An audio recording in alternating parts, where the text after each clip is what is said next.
Bien-aimés dans le Seigneur, Shalom. Nous sommes très contents d'être dans la présence de Dieu. Je sais qu'il y en a qui n'ont pas salué ceux qui sont à leur côté. Nous vous donnons l'occasion de le faire. Vous allez dire Shalom à celui qui est à votre gauche, à votre droite.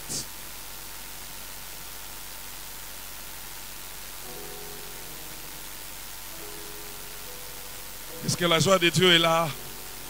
Nous allons exprimer la joie de Dieu. Alléluia. Nous allons exprimer la joie de Dieu. Alléluia. Alléluia. Moi j'aime une chose. Lorsque le Seigneur admet quelqu'un dans sa présence, il a toujours quelque chose à faire dans sa vie.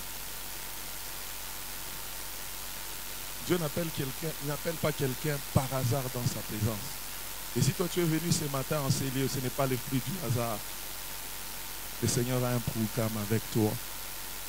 Le Seigneur a quelque chose qu'il veut faire dans ta vie ce matin. Tu pouvais te retrouver ailleurs, mais le fait que tu sois en ces lieux, c'était dans le plan de Dieu. C'est pourquoi nous voulons saisir cette opportunité pour bénéficier de l'accomplissement du plan de Dieu dans notre vie. Nous remercions le Seigneur pour le choix qu'il a porté sur nous ce matin, en nous utilisant comme un canal pour nous transmettre sa parole. Nous disons aussi merci à notre berger, le pasteur Richard, pour la confiance qu'il nous a témoigné encore une fois de plus en nous cédant la parole. Et nous vous disons aussi merci pour votre présence en ces lieux, parce que c'est parce que vous êtes là, c'est avec votre complicité qui est acquise dans ces lieux. C'est pourquoi quelqu'un va acclamer sa présence.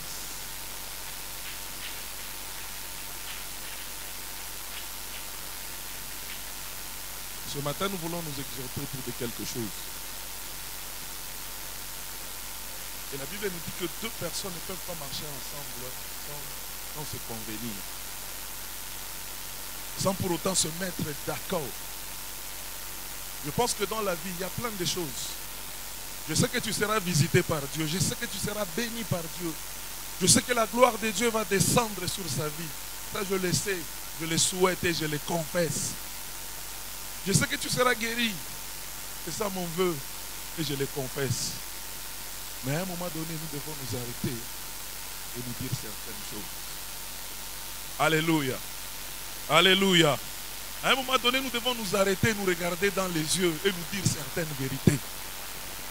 Et ce sont ces vérités qui doivent nous aider à avancer beaucoup plus. Ce sont ces vérités qui vont nous aider à acquérir encore davantage des choses. Et aujourd'hui, il y a des gens qui ont des carnets de prophéties qui ne se sont pas encore réalisés. Et aujourd'hui, on met en cause celui qui a prophétisé. Et pendant qu'il y a certaines choses que nous sommes appelés à faire, que nous n'avons pas fait. Et la parole de Dieu nous est annoncée. On nous demande de faire telle chose pour vivre telle autre chose. Et Dieu de cette chair, il y a eu beaucoup de déclarations qui ont été prononcées. Mais peu sont ceux qui vivent ces déclarations, l'accomplissement de ces déclarations dans leur vie, au risque de traiter des menteurs des hommes de Dieu. Pendant qu'il y a certaines choses que nous sommes appelés à faire. Et ce matin, le Seigneur a permis que nous puissions partager autour d'un thème que j'ai intitulé comme suit, selon le modèle de Dieu. Nous allons parler du modèle de Dieu. Selon le modèle de Dieu. Et en lisant la Bible, j'ai compris que Dieu est sérieux par rapport à son modèle. Alléluia. Il est très sérieux par rapport à son modèle. Et si nous devons rentrer dans l'architecture, vous verrez que l'architecte, il a une idée, une image de ce qu'il veut construire comme bâtiment. Et c'est pourquoi les commandes qu'il va faire, ça sera en rapport avec l'idée qu'il a dans sa tête. Et s'il estime que tel matériau ne va pas l'aider, il ne va pas commander ça. Et si sur chantier, il se rend compte qu'un matériau a été mal commandé, il ne va pas utiliser ça. Parce qu'il tient à l'édifice qu'il construit. Parce qu'il tient à la maison qu'il est appelé à construire. Pourquoi? Parce que c'est de sa responsabilité. C'est dans sa responsabilité qu'il est appelé à faire un choix judicieux sur les matériaux à utiliser. C'est dans sa responsabilité qu'il doit faire un choix judicieux sur la main d'œuvre qu'il va associer à cet ouvrage. Et lorsque Dieu, dans le plan parfait de Dieu, il avait une idée de ce qu'il voulait faire. Et il a appelé toutes choses à l'existence selon l'idée qu'il avait, selon la pensée qu'il avait. Et c'est pourquoi le 6e jour, la Bible nous dit que Dieu a créé l'homme. Il l'a placé dans ce qu'il a créé.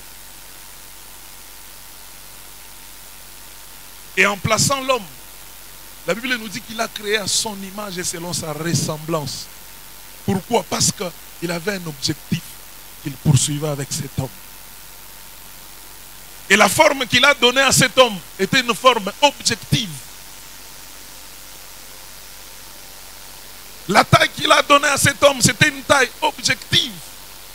Parce qu'il faisait tout selon un but bien précis que lui seul connaît. Et la Bible nous dit que Dieu a placé l'homme dans le jardin.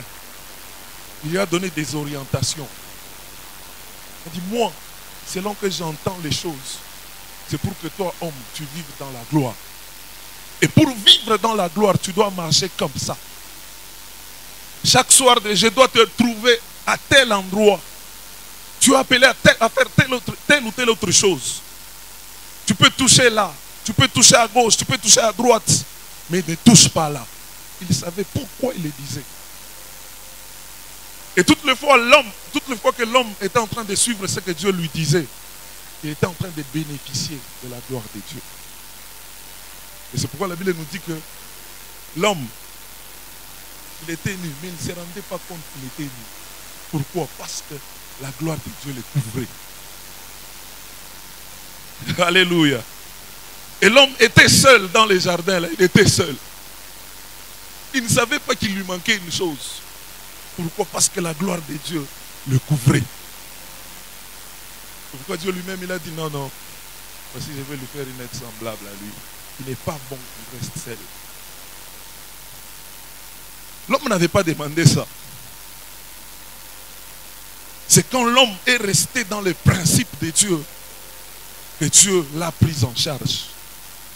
Il a commencé à lui donner même ce qu'il n'a pas demandé, pourvu que sa joie soit parfaite. Alléluia. Pourquoi? Parce qu'il était un modèle de Dieu. Il faisait les choses selon les modèles de Dieu. C'est pourquoi il a bénéficié de la gloire de Dieu. Et je ne me rappelle pas un jour l'homme dans les jardins d'Éden en train de réclamer la gloire de Dieu. Ça, je n'ai pas vu ça. Dans le plan parfait de Dieu, je n'ai pas vu ça. Alléluia. Je n'ai pas vu ça. Mais d'où est venue ces choses? D'où sont venues ces choses? Et je me rappelle lorsque l'homme a péché. Lorsque l'homme a imité un modèle que l'extérieur lui a proposé. Lorsque l'homme s'est appliqué à faire ce qu'on lui a soufflé de l'extérieur, il a perdu la position qu'il avait. Lorsque l'homme a voulu se forger son propre modèle, lorsque l'homme a pris la résolution de renoncer au modèle de Dieu, lui il pensait qu'il allait vivre encore la gloire. Et ce que le serpent lui a dit, non, Dieu, il sait que le jour où vous mangerez de cet arbre, du fruit de cet arbre, vous serez comme lui. Vos yeux s'ouvriront. Alléluia. Il a imité un modèle de l'extérieur. Et lorsqu'il a imité le modèle de l'extérieur, Dieu est venu le chercher là où il devrait le trouver. Il n'a pas vu. Et il a appelé Adam, où es-tu? Il a dit non. J'ai péché, j'ai touché à l'arbre, j'ai mangé du fruit de cet arbre. Où es-tu? Je me suis caché parce que je suis nu. Il a dit, qui t'a dit que tu es nu? Lorsqu'il a renoncé au modèle de Dieu, il s'est retrouvé dépouillé de la gloire de Dieu. Et il s'est senti épuisé, il s'est senti diminué, il s'est senti privé d'une certaine dimension. Il a jugé bon d'aller se cacher. Pourquoi? Parce qu'il a perdu le modèle de Dieu. Bien-aimé, aujourd'hui, je ne veux pas peut-être te prophétiser, je ne veux pas peut-être faire des déclarations sur ta vie. Aujourd'hui, j'ai besoin de te regarder dans les yeux et te dire certaines vérités. Alléluia. Et c'est quand l'homme a renoncé au modèle de Dieu qu'il s'est retrouvé dépouillé de sa gloire. Il s'est retrouvé privé de la gloire de Dieu. Et la conséquence est qu'il a été chassé du jardin. C'est pour nous dire que lorsque tu te choisis ton propre modèle, il te sera difficile de vivre la gloire de Dieu. Lorsque tu te choisis ton propre modèle, il te sera difficile de bénéficier de la bénédiction de Dieu. On peut proclamer la bénédiction, on peut appeler la gloire. Et si tu te rends compte que tu as renoncé au modèle de Dieu, cette gloire ne viendra pas. Parce que la gloire de Dieu ne descend que sur le modèle de Dieu. Alléluia. La gloire de Dieu ne descend que sur son modèle. C'est pourquoi la Bible nous dit qu'il ne donne pas sa gloire à un autre. Il ne partage pas sa gloire avec un autre. Et lorsque l'homme a péché, il s'est retrouvé très en dehors de la gloire de Dieu, dépourvu, privé de la gloire de Dieu. Et c'est pourquoi l'homme de Dieu a dit qu'il va racheter cet homme. Il a envoyé le second Adam pour que ceux-là qui naîtront de nouveau, en ce second Adam plutôt, qu'il retrouve cette gloire perdue. Qu'il retrouve ce modèle originel perdu. Qu'il retrouve cette image originelle perdue par le péché, par la désobéissance. Et si nous rentrons même dans l'histoire d'Israël, la Bible nous dit qu'il s'est choisi une nation. Il a commencé à marcher avec cette nation. Toutes les fois que Israël était attentif à Dieu, faisait ce que Dieu demandait de lui demandait, Israël jouissait de la protection divine. Nous l'avons vu, une petite nation terroriser le monde entier. Ce n'était pas cette nation qui a terrorisé le monde entier plutôt. C'était la gloire qui accompagne, la gloire de Dieu qui accompagnait cette nation qui terrorisait le monde entier. Alléluia. Alléluia. Pendant qu'Israël vivait, il y avait des grandes armées, des nations avec des grandes armées. Mais à l'approche d'Israël, toutes ces nations-là étaient terrorisées. Pourquoi? Parce que la gloire de Dieu était sur Israël. Mais lorsque nous poursuivons encore l'histoire, vous vous rendrez compte que toutes les fois que Israël s'est choisissait son propre modèle, il était privé de la gloire de Dieu. Il était livré entre les mains de ses ennemis. Il était détruit. Je me rappelle même le jour que Israël a cherché un roi. Il dit, Seigneur, Samuel, demande à ton Dieu qu'il nous donne aussi un roi, comme ça s'est fait ailleurs.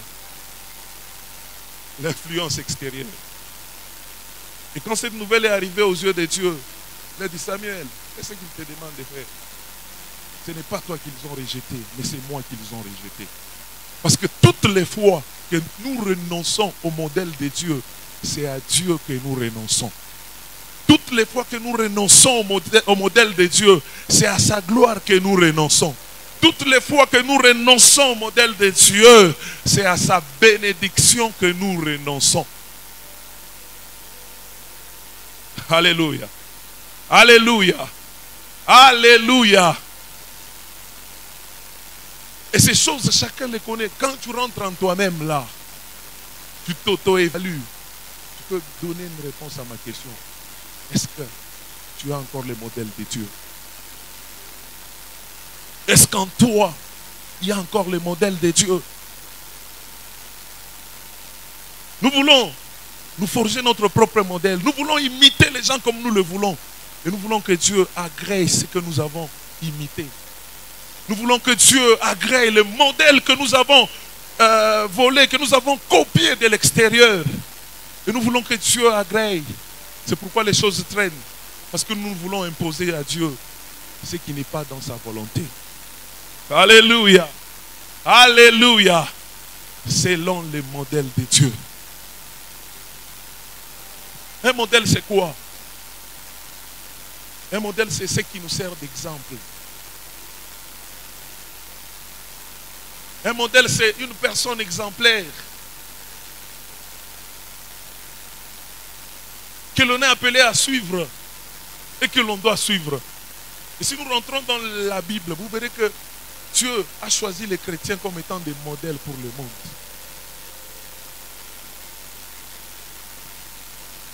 Est-ce que ces modèles sont encore là? Je me rappelle d'un chant de quelqu'un, il a dit: j'ai cherché le monde, je l'ai trouvé dans l'église. C'est pour nous dire que nous avons pris les modèles du monde, nous l'avons importé dans l'église. C'est pourquoi aujourd'hui il y a une nette confusion, où certaines personnes sont dans la confusion, dans l'embarras, disent que ce que nous avons fouillé dans le monde, nous venons le trouver encore à l'église. Les choses qu'on nous a racontées, que nous devons les trouver dans l'église, nous ne les voyons pas. Au contraire, nous voyons ce que nous avons fouillé dans le monde. Nous avons fouillé les combats dans le monde, nous venons les retrouver dans l'église. Nous avons fouillé la calomnie dans le monde, nous venons la retrouver dans l'église. Nous avons fouillé le vol dans le monde, nous venons le retrouver dans l'église. Grave encore, nous avons fouillé l'impudicité dans le monde, nous venons la retrouver encore dans l'église. Pourquoi? Parce que l'église a cessé de vivre en modèle de Dieu. Et laissez-moi vous dire, tel que nous sommes là, il y a des gens qui s'appliquent à être comme des modèles de Dieu. Les modèles de Dieu existent. Mais ces modèles-là deviennent de plus en plus minoritaires. Ces modèles-là deviennent de plus en plus minoritaires. Ceux qui servaient de modèles hier, aujourd'hui ils ont failli. Ceux qui servaient de modèles hier, aujourd'hui se sont compromis. Pourquoi un jour j'avais vu un païen là, un homme là, il dit non, en tout cas avec vos églises là c'est compliqué. Tout ce que nous voyons chez nous là, nous venons le retrouver encore chez vous. À quoi bon de venir encore chez vous? Alléluia. Alléluia. C'est un défi que l'église est appelée à relever. Nous avons besoin, tel que nous sommes venus ici, quelqu'un quelque part a besoin de Dieu dans sa vie. Quelqu'un quelque part a besoin de la main de Dieu dans sa vie. Et la main de Dieu ne viendra pas aussi longtemps que tu ne veux pas te conformer à son modèle. On peut prier pour toi. On te pose une main. On t'impose encore deux mains. Le lendemain, on t'impose encore les pieds comme nous le voyons. Alléluia. Grave encore, ce n'est plus les pieds, c'est le corps. On commence à forcer les choses pendant que le soubassement, c'est le modèle de Dieu. Lorsque tu te conformes à ça, tu n'auras même pas besoin qu'on t'impose les pieds, ou le corps, ou la tête. Les choses seront vraiment automatiques. Alléluia. Alléluia. Aujourd'hui, nous faisons souffrir les pasteurs pour rien. Pendant que tu connais les nœuds de ton problème, mais tu viens seulement embêter les pasteurs, je m'excuse pour ça.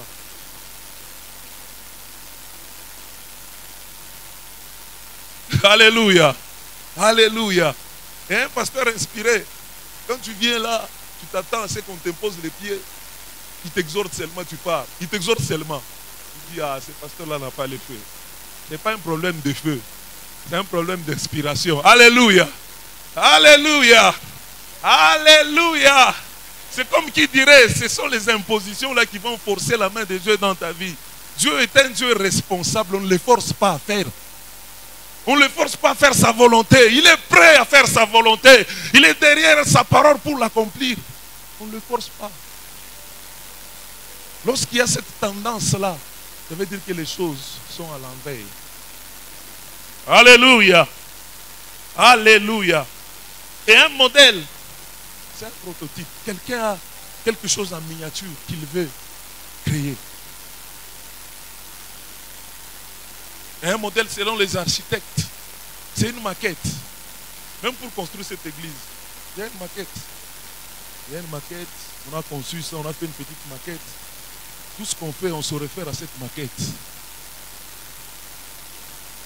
Et quand le concepteur viendra, il regarde la construction et dit non, non, dans notre maquette, on n'a pas prévu ça. Vous devez enlever. Parce que si vous surchargez, vous ajoutez ce qu'il n'a pas mis dans le plan. Vous êtes en train d'affaiblir le bâtiment. Vous êtes en train de mettre en cause la stabilité du bâtiment. C'est pour nous dire que ce qui n'a pas été prévu ne doit pas être construit. Et je me rappelle dans le temps, pendant qu'on construisait les temples, la Bible nous dit qu'on s'est servi des pierres toutes taillées. Toutes les pierres étaient taillées. Le concepteur, là, il savait qu'ici, on doit prendre telle pierre. Et si par malheur, il vient trouver la pierre qui n'a pas désigné, il ne va pas fermer l'œil. Parce que s'il laisse cette pierre qui n'est pas à sa place, le bâtiment sera faible. Il fera en sorte qu'on enlève cette pierre qui n'est pas à sa place. Et notre Dieu, c'est un architecte. Il est en train de construire son église. Il est en train de construire son temple. Il est en train d'édifier son corps.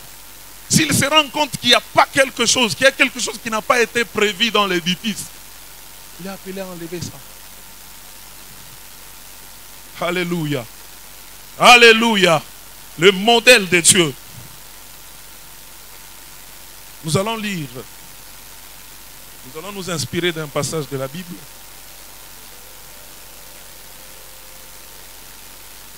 Nous sommes dans Genèse chapitre 27.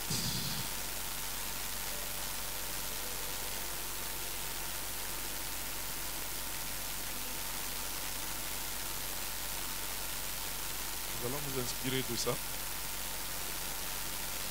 Nous n'avons pas peut-être le temps de lire jusqu'à la fin. Nous allons lire quelques versets. Les 22 premiers versets, nous allons les lire. Est-ce que nous pouvons ouvrir nos Bibles, comme ça nous lisons ensemble? Nous ne voulons pas inventer les choses. Genèse 27. Vous allez lire à la maison tous les chapitres, mais ici nous allons lire les 22 premiers versets. Nous lisons ensemble. Isaac devenait vieux et ses yeux s'étaient affaiblis au point qu'il ne voyait plus. Alors il appela Ésaü, son fils aîné, et lui dit, « Mon fils » Et il lui répondit, « Mais voici. » Isaac dit, « Voici donc, je suis vieux, je ne connais pas le jour de ma mort. Maintenant donc, je te prie, prends tes armes, ton carquois et ton arc, va dans le champ et chasse-moi du gibier. Fais-moi un mets comme j'aime. » Verset 4. Fais-moi un mets comme j'aime et apporte-le-moi à manger afin que mon âme te bénisse avant que je meure. Rebecca écouta ce qu'Isaac disait à Ésaü son fils, et Ésaü s'en alla dans les champs pour chasser du gibier et pour le rapporter. Puis Rebecca dit à Jacob, son fils, « Voici, j'ai entendu ton père qui parlait ainsi à Ésaü ton fils, apporte-moi du gibier et fais-moi un mets que je mangerai et je bénirai devant l'Éternel avant ma mort. Maintenant, mon fils, écoute ma voix à l'égard de ce que je te commande. Va me prendre au troupeau des bons chevreaux. J'en ferai pour ton père un mets comme il aime. J'en ferai un mets comme il aime. Et tu les porteras à manger à ton père afin qu'il te bénisse avant sa mort. Jacob répondit à sa mère, voici Ésaü mon frère est velu et je n'ai point de poils. Peut-être mon père me touchera-t-il et je passerai à ses yeux pour un menteur et je ferai venir sur moi la malédiction et non la bénédiction.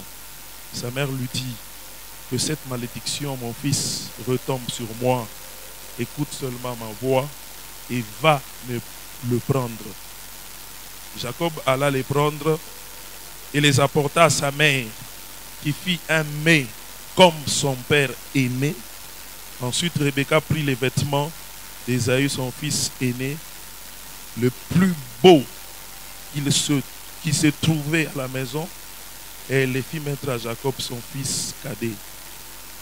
Elle couvrit ses mains de la peau des chevaux et son cou qui était son poil. Et elle plaça dans la main de Jacob, son fils, le mets et les pains qu'elle avait préparés. Il vint vers son père et dit, mon père. Et Isaac dit, me voici. Qui es-tu, mon fils? Jacob répondit à son père, je suis Ésaü, ton fils aîné. J'ai fait ce que tu m'as dit. Lève-toi, je te prie. Assieds-toi et mange de mon gibier, afin que ton âme me bénisse. Isaac dit à son fils, et quoi? Tu en as déjà trouvé, mon fils? Et Jacob répondit, c'est que l'Éternel, ton Dieu, l'a fait venir devant moi. Isaac dit à Jacob, approche donc, que je te touche, mon fils, pour savoir si tu es mon fils Ésaü ou non. Jacob s'approcha d'Isaac, son père, qui le toucha et dit, la voix est la voix de Jacob, mais les mains sont les mains d'Ésaü. Nous acclamons la parole de Dieu.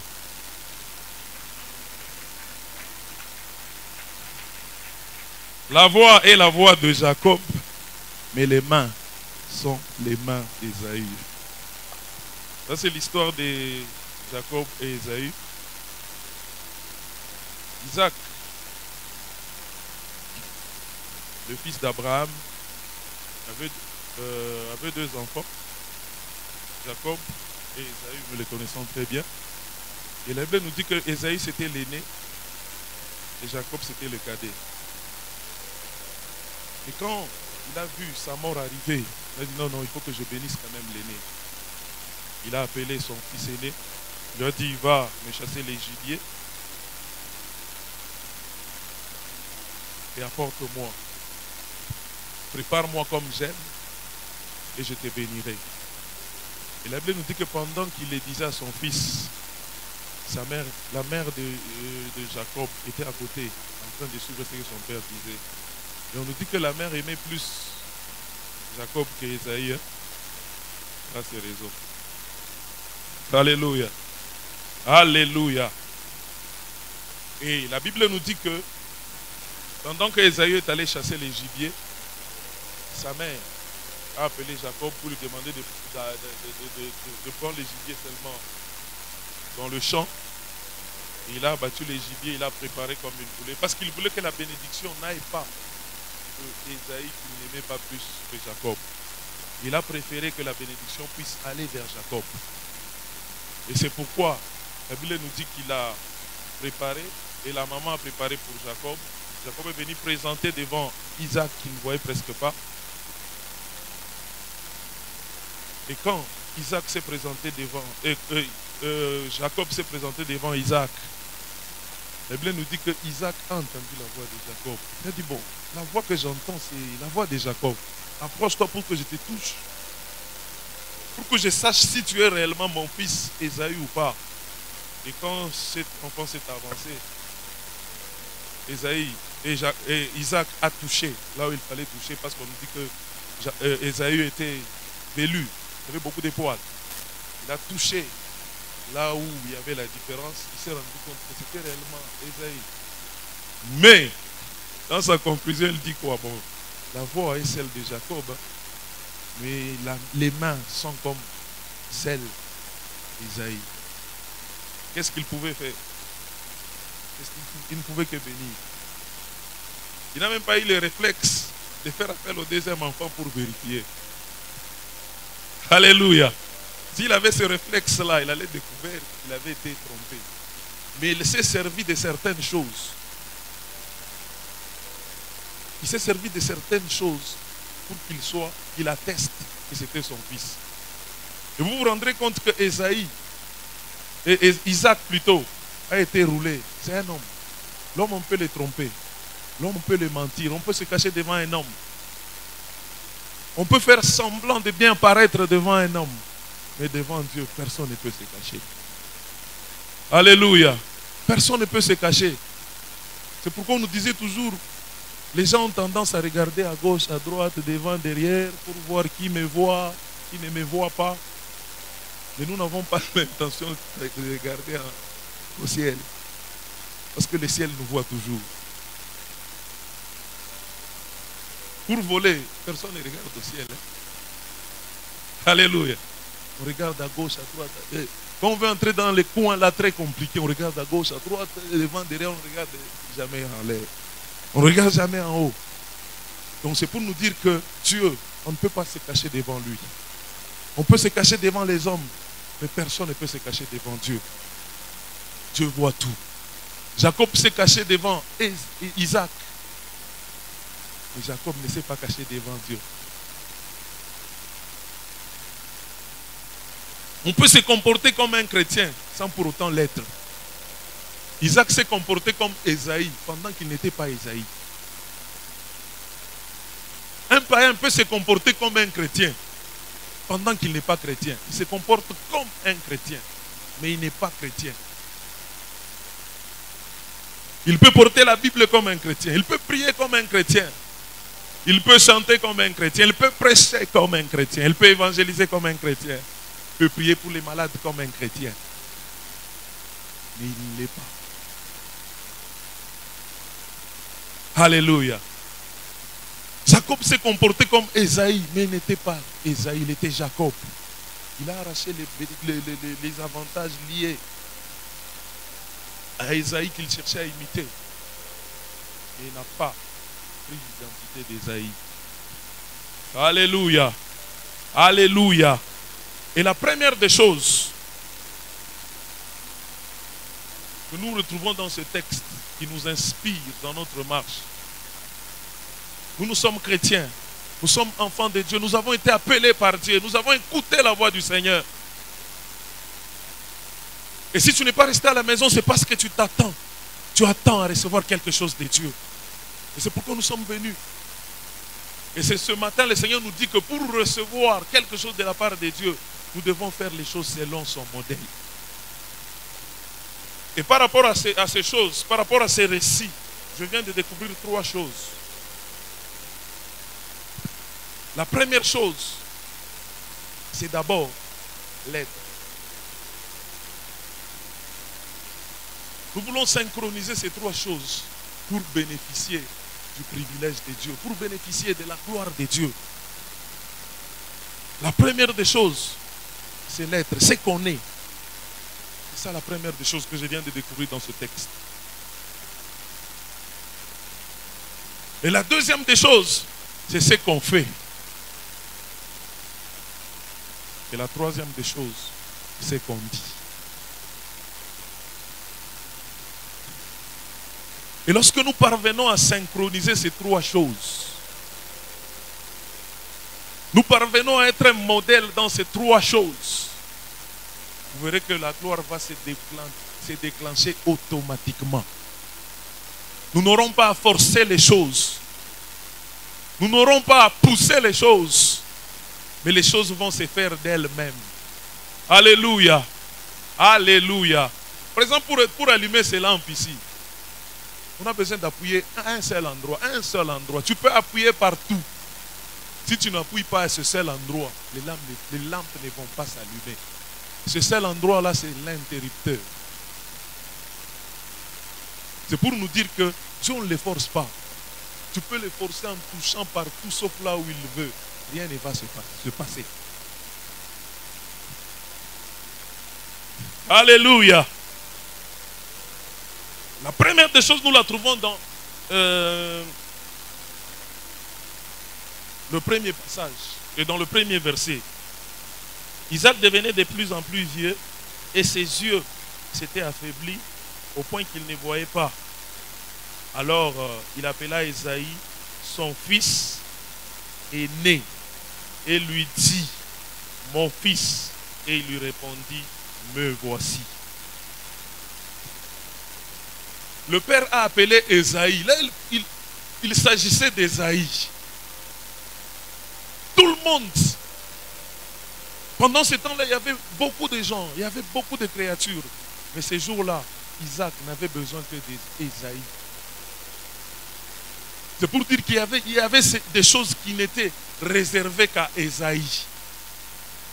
Il y avait des choses qui n'étaient réservées qu'à Ésaïe. Même quand nous lisons la Bible, la plupart des promesses sont conditionnées. Vous verrez que si tu fais ça, la Bible dit, si tu fais ça, tu auras ça. Mais plus, on ne met pas beaucoup d'attention sur ce qu'on doit faire. Mais on se focalise beaucoup plus sur ce qu'on aura. Et c'est pourquoi on ne parvient toujours pas à avoir. Alléluia. On ne se focalise pas sur ce qu'on doit faire, mais on se concentre sur ce qu'on doit avoir. C'est pourquoi aujourd'hui, on ne parvient toujours pas à avoir. Alléluia. Mais celui qui est avisé, il va lire ce qu'il doit avoir, mais beaucoup plus, il va se focaliser sur ce qu'il doit faire. Il y a des choses qui ne sont réservées qu'aux chrétiens. Il y a des choses qui ne sont réservées qu'aux enfants de Dieu. Il y a des choses qui ne sont réservées qu'aux serviteurs de Dieu. Il y a des choses qui ne sont réservées qu'à ceux qui craignent Dieu. Mais si nous réclamons ce qui est lié à la crainte, ce qui est lié plutôt à la crainte de Dieu, mais nous ne le craignons pas, cette chose ne viendra pas. Nous pouvons aller, on nous impose tout ce qu'on veut là. Mais aussi longtemps qu'on ne veut pas faire ce que nous devons, ce que Dieu attend de nous, aussi longtemps que nous ne voulons pas changer ce que nous devons être, vous verrez que beaucoup de choses ne vont pas arriver dans notre vie. Et aujourd'hui, la Bible nous dit que l'Église, c'est un peuple qui est appelé, qui a été tiré de quelque part, qui est sorti de quelque part et qui a été mis à part pour Dieu. Et on nous disait que pendant qu'Israël sortait, il y avait un groupe de gens qu'on appelait les ramassis. Des gens qui étaient fans des enfants d'Israël, mais qui ne voulaient pas être enfants d'Israël, mais qui étaient fanatiques des enfants d'Israël. Ils sont aussi sortis. Et parmi eux, il y avait aussi quelques Égyptiens et les autres d'autres origines. Mais toutes les fois qu'ils avançaient, ces gens-là ont causé beaucoup de tort à Israël. Pourquoi? Parce qu'ils ne voulaient pas devenir le peuple de Dieu. Ils voulaient accompagner le peuple de Dieu. Ils voulaient vivre comme le peuple de Dieu. Mais ce peuple-là ne voulait pas être peuple de Dieu. Pourquoi j'ai vu un passage là dans Nombre 11, verset 4, on nous dit quoi? Les ramassis, des gens qui se trouvaient au milieu d'Israël, furent saisis de convoitise. Et même les enfants d'Israël recommençaient à pleurer et dire qui nous donnera de la viande à manger. Lorsqu'ils ont quitté Israël, ils n'étaient pas les enfants d'Israël, mais ils ont aimé Israël. Ils ont accompagné Israël. Ils ont voulu se comporter comme Israël. Mais quand les choses se sont compliquées, quand Israël faisait face aux épreuves, ils ont vite pensé à leurs origines. Ils ont vite pensé à leurs origines. Tous nous avons été rachetés. Nous ne sommes pas nés chrétiens. Mais nous avons été rachetés. Nous avons été prêchés un jour. Un jour, nous avons pris la résolution de donner notre vie à Christ. Est-ce que depuis ces jours-là, les choses ont bougé dans notre vie? Combien de choses ont marché, ont changé dans notre vie? Combien de choses ont évolué dans notre vie? Combien de choses nous avons laissé que nous faisions pendant que nous étions païens? Combien? Ou bien nous nous sommes convertis, nous nous comportons comme Israël pendant que nous restons accrochés à nos origines, pendant que nous restons accrochés à nos coutumes, pendant que nous faisons les choses selon nos coutumes, pendant que nous faisons les choses selon que nous étions païens. Alléluia. Alléluia. Vous verrez que ceux qui ont pris la résolution de changer les choses, ceux qui ont pris la résolution de donner leur vie à Christ, de voir les choses changer dans leur vie, ils sont prêts à abandonner les choses qui ne sont pas en accord avec la parole de Dieu. Est-ce que toi tu as déjà abandonné combien de choses depuis que tu venais à l'église? Tu as déjà abandonné combien de choses? Tu as 4 ans à l'église, 1 mois, 4 mois, 10 ans à l'église. Combien de choses tu as déjà abandonné? Et certains païens sont même inquiets. Ils sont même étonnés d'entendre ce que nous voyons et nous disons. Ils sont même étonnés de voir ce que nous faisons. Et il se dit, à quoi bon aller à l'église? Si ceux-là qui sont appelés à nous prêcher peuvent parler de la sorte, si ceux-là qui sont appelés à nous prêcher peuvent faire même ce que nous ne faisons pas, grave encore. Nous faisons même ce que les païens ne font pas. À quoi bon? La Bible nous dit qu'à tous ceux qui l'ont reçu, à ceux qui croient en son nom, il a donné le pouvoir de devenir enfant de Dieu. Un enfant, c'est celui qui a les caractéristiques de son père. Lorsqu'on te regarde, on voit que tu as les traits de ton père. Lorsqu'on regarde les œuvres que tu poses, ces œuvres-là reflètent ton Père qui est dans les cieux. Lorsqu'on entend les discours que tu fais, ces discours-là reflètent la gloire de ton Père. Lorsqu'on regarde ce que tu es, tu reflètes Dieu.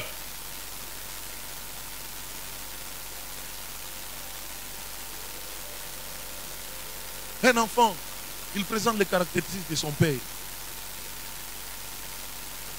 Et les ramassis là, ils étaient confondus aux enfants. Mais devant l'épreuve, ces ramassis ont présenté leurs griffes. Devant l'épreuve, ces ramassis ont présenté leurs griffes. C'est pourquoi aujourd'hui, même pour tester les enfants de Dieu, on ne les teste pas dans les bonnes situations, on les teste généralement dans des situations compliquées. Quand on le piétine là, quand on les provoque, là, on les bouscule.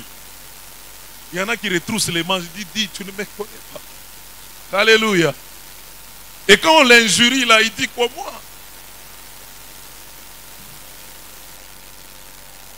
Alléluia. Alléluia. Que la Bible ne te trompe pas. Certaines personnes le disent. Que la Bible ne te trompe pas. Oh non, toi tu te promets avec la Bible, non. Que la Bible ne te trompe pas. J'avais entendu quelqu'un dire, dis que la Bible ne te trompe pas. Moi je suis impoli. Alléluia. Alléluia. Devant les problèmes, il ne veut pas se conformer à Dieu. Il veut prendre la nature là d'impoli pour faire peur aux autres. Il dit, moi je suis impoli, moi j'injurie. Si j'ouvre seulement ma bouche là, tu vas souhaiter que la terre s'ouvre, que tu sois enterré. Que la Bible là, Bible Spoulande, que la Bible ne te trompe pas. Tu n'es pas différent d'un ramassis. Alléluia.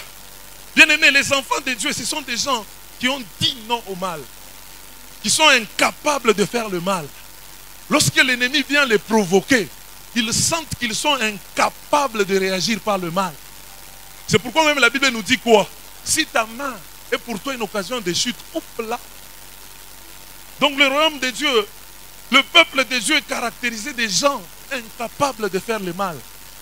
Des gens incapables de faire plaisir au diable. Des gens qui sont capables de dire non au péché. Il dit j'étais voleur. Mais aujourd'hui quand on me présente une opportunité de vol, comme j'ai déjà amputé mes deux mains, incapable de voler. Qu'est-ce qu'il va prendre? C'est la main qui tient, non? Alléluia. Vous le voyez avec les mains physiques, mais spirituellement, il est incapable de voler. C'est pourquoi un véritable chrétien, même si vous lui confiez ce qui n'est pas à lui, il ne prendra pas. Alléluia.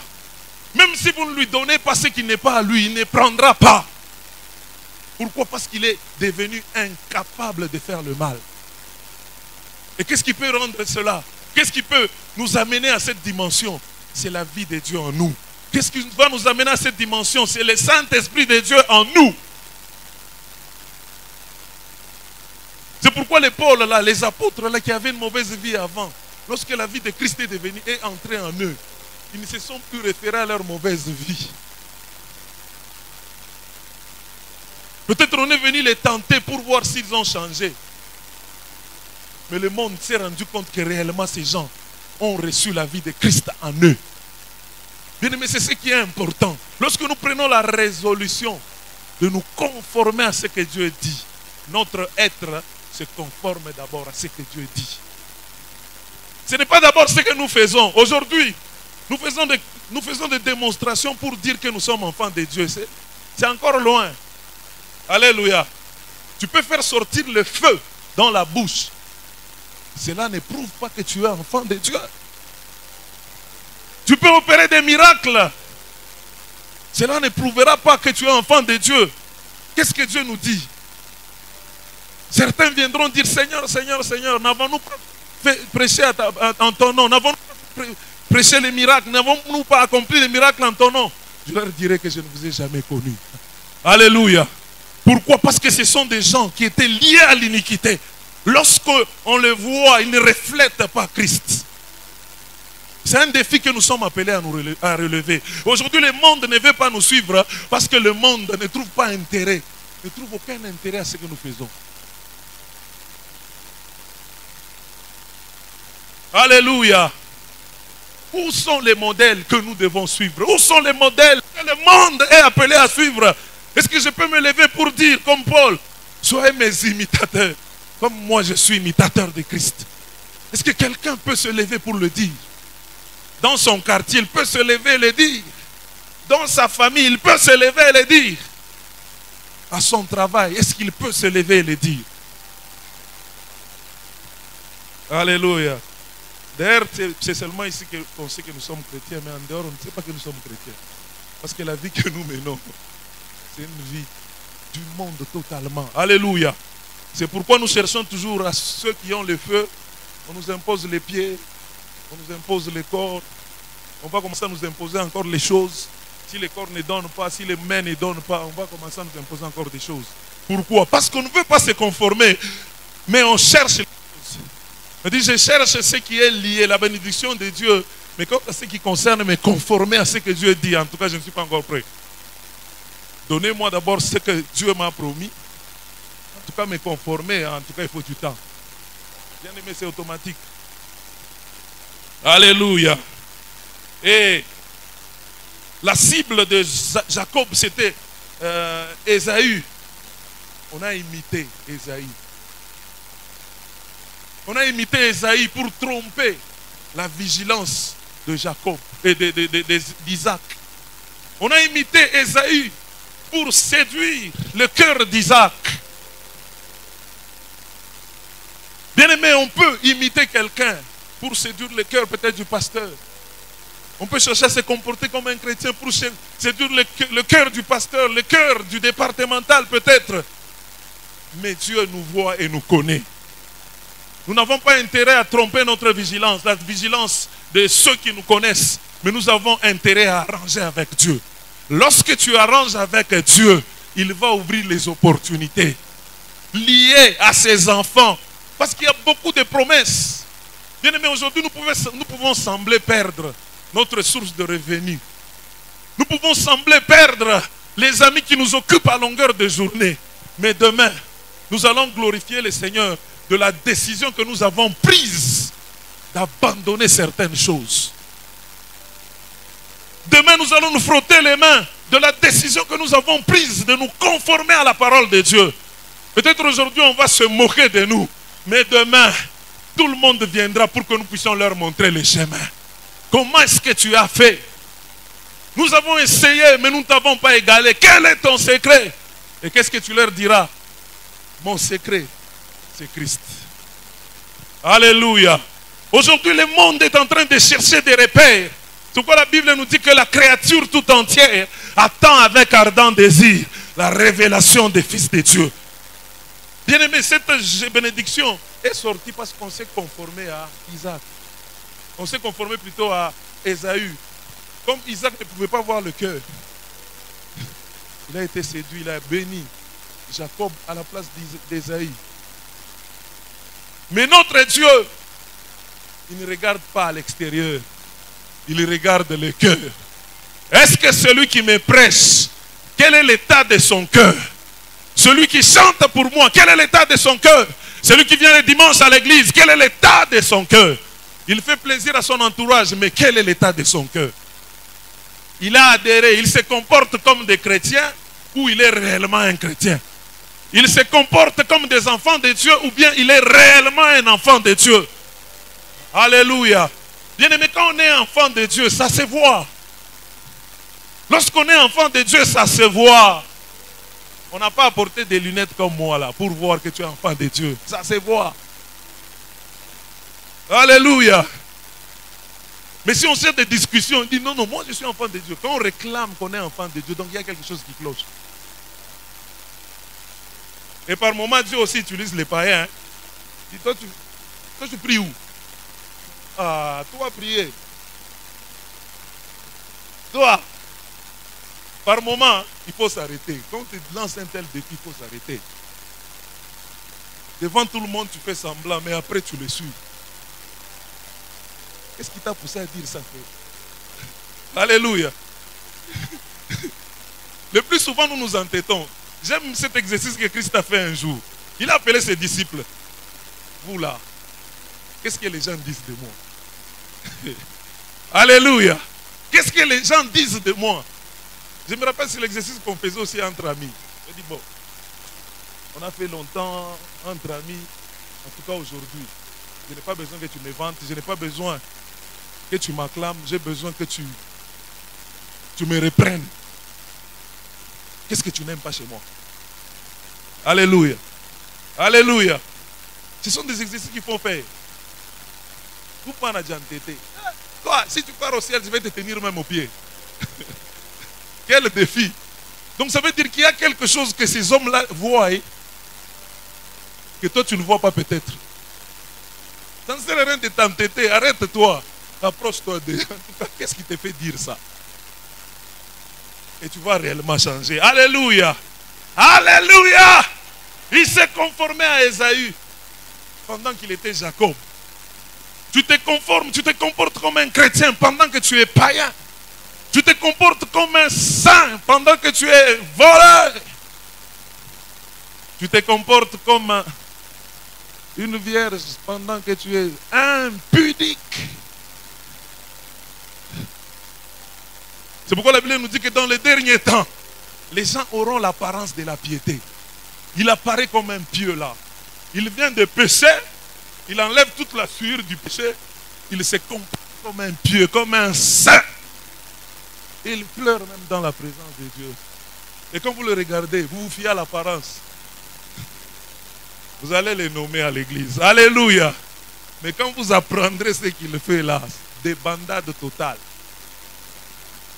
Bien-aimés, prenons la décision de ne pas nous comporter comme chrétiens, mais de devenir chrétiens. Prenons la décision de ne pas nous comporter comme enfants de Dieu, mais de devenir enfants de Dieu. C'est ce qui est important pour nous. Alléluia. Les hommes vont la tester et le ciel aussi va la tester. Que le monde seulement ne la teste pas, mais que le ciel déteste. Non. La deuxième des choses, c'est ce qu'on fait. J'ai aimé le chapitre 4.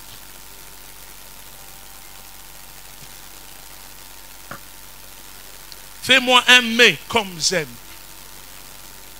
Même s'il s'était présenté devant son père, sans le mets qu'il aime, il n'allait pas être béni. Il n'allait pas voir la faveur de Dieu. Et aujourd'hui, de son père plutôt. Et aujourd'hui, même si on est Ésaïe, le vrai Ésaïe, si on ne fait pas ce que Dieu aime, la faveur de Dieu, on ne l'aura pas. Si on ne fait pas ce que Dieu aime, ce que Dieu attend de nous, la compassion de Dieu, nous ne l'aurons pas. Devenir enfant de Dieu, c'est une chose. Mais faire ce que notre Dieu aime en est une autre. Alléluia. Alléluia. Donc nous devons faire ce que Dieu aime. Fais-moi un mets comme j'aime. Donc, Isaac n'aimait pas tous les mets. Il avait un mets qu'il aimait. Il ne lui a pas décrit. Donc Isaac et Ésaü connaissaient ce que son père aimait. Alléluia. Et un véritable enfant de Dieu, il doit connaître ce que Dieu aime. C'est pourquoi nous venons toujours à l'église, nous venons être enseignés pour qu'on nous révèle ce que Dieu aime. Pour qu'on nous révèle ce que Dieu attend de nous. Et c'est la soif que le peuple de Dieu doit avoir. Non, J'ai besoin de faire plaisir à mon Dieu. Qu'est-ce qu'il aime? Je viens écouter la parole pour dire ce que Dieu aime. Je viens les mercredis pour qu'on m'enseigne à faire ce que Dieu attend de moi. Et lorsque toute l'église va comprendre ces choses, vous verrez que nous allons attirer la faveur de Dieu. Faveur ya Mungu itawasa mvula. On ne va pas demander ça. Lorsque le temps de la pluie arrive, la pluie tombe. On ne demande même pas ça. En tout cas, je ne me rappelle pas. Alléluia. Je ne me rappelle pas un jour avoir fait une prière pour appeler la pluie. Je ne me rappelle pas.